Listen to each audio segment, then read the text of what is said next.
Ladies and gentlemen, welcome back to the analysis of YOLENO TV. I hope you're well from wherever you're watching this channel. When Ruto came from New York, he first convened a meeting of, I think, green energy. And in that meeting, Ruto never talked about the issue of Rigathi. But again, it's alleged that Rigathi did not show up in that meeting. So on Tuesday, the motion was tabled. I understand that Ruto was, confined at State House, saying a word and not moving. What followed is that Ruto hosted, the East African Community Secretary General Veronica Nduva and other regional officials to deliberate on digitizing the region's institutions. Ruto later met the current and former governors and mayors of Africa and philanthropists, and then graced the magical Kenya Traveling Expo evening ceremony at Nairobi's Uhuru Garden. But funny enough is that Gachagua was a no-show in William Ruto's activities. And again, funny enough is that a seat was not reserved for Rigathi Gachagua. And that is speaking volume, ladies and gentlemen. If a seat is not reserved for a second in command, that is already indicating something. But this is not coming as a surprise.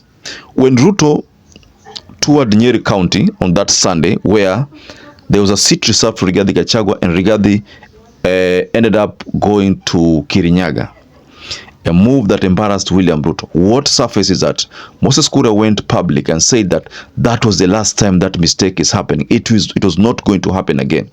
And what followed that statement is that there has been push to have Rigathi impeached. And most of these events, you realize that there is no reservation for Rigathi Gachagua. So in other words, Rigathi has been technically kicked out from William Ruto's state events. So I want us to explore this silence by William Ruto and the movements by William Ruto and the lack of consideration to what is going on in the parliament matters impeachment. But before we get there, please like this video. It's so important if you like this video. I'm so grateful for everyone who has been liking our videos. I don't take that for granted. Subscribe to our channel if you've not subscribed before, and to existing subscribers, thank you so much for your support. Rigathi is facing this matter head on, and that's why I realized that there's a midnight meetings with the lawyers. They're crafting a way of dealing with the motion to impeach Rigathi. There is also another counter motion that is being prepared to impeach William Ruto based on corruption, based on Adani, based on police brutality, based on those deaths and whatever happened. So there's another counter motion that is being prepared. So things are getting messy, ladies and gentlemen.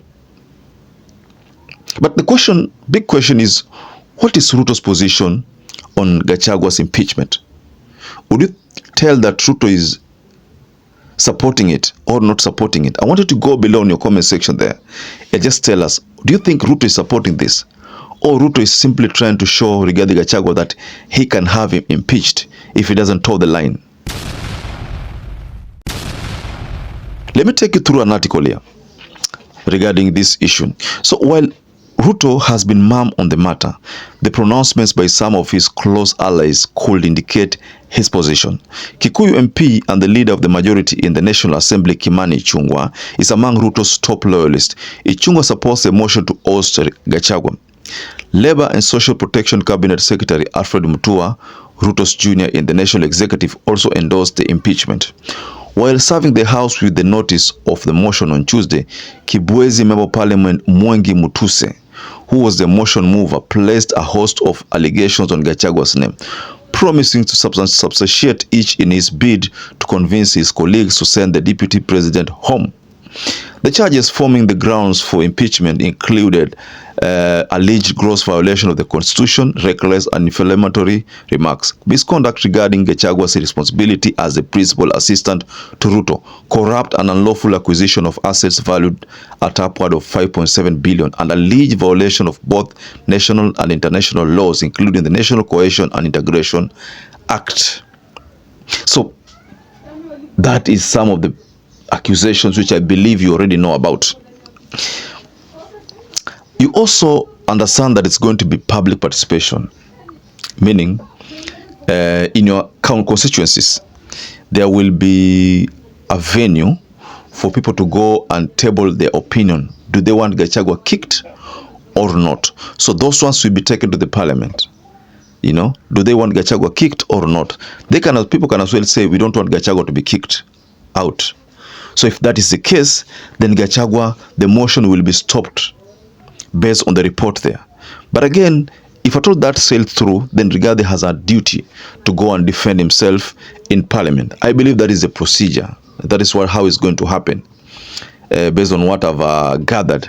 Gachagua is on record saying that his impeachment cannot be instituted without Ruto's approval. So in very few words, Gachagua is saying that Ruto is involved in this. So let's just say, for example, Ruto is involved in this. Then what next? If Ruto is involved in this, two things. Ruto is either punishing Gachagua for making a statement during the Gen Zs that kazi imemshinda, he should just resign. So this punishment is coming as a result of that. There is already growing accusation on ODM. You know, some of these allies to Gachagua are saying that Raila is the reason why Gachagua is being impeached. So the big question is that the case? I mean, just go below in your comment section and tell us whether you think Raila Amolo Odinga is the reason why Gachagua is being impeached. This impeachment talk started last year, before even there was some Gen Zs. I don't know that Rigathi remembers. It's not the first time that this issue of impeachment is coming out. It was something that started somewhere there late last year. This is happening, ladies and gentlemen. Because now, if at all Ruto is not in support of this matter, then why is it that they did not reserve seats for Rigathi Gachagua? Rigathi was removed from our WhatsApp group that shows the events of William Ruto, future events. He was removed there. So that means there's nobody who's sharing that detail with him. You know? Rigathi also, in this state events, has not been allocated any seat. So I don't know, what do you think about this latest revelation that Ruto and his team have not been reserving seats for Rigathi Gachagua in these very important meetings, especially the one that took place yesterday, where Ruto hosted the East Africa Community Secretary General Veronica Nduva and other regional officials to deliberate on digitizing the region's institutions. So, ladies and gentlemen, let me rest my case there. But what do you think about this latest development? That Ruto and his team are not giving Rigathi Gachagua audience anymore.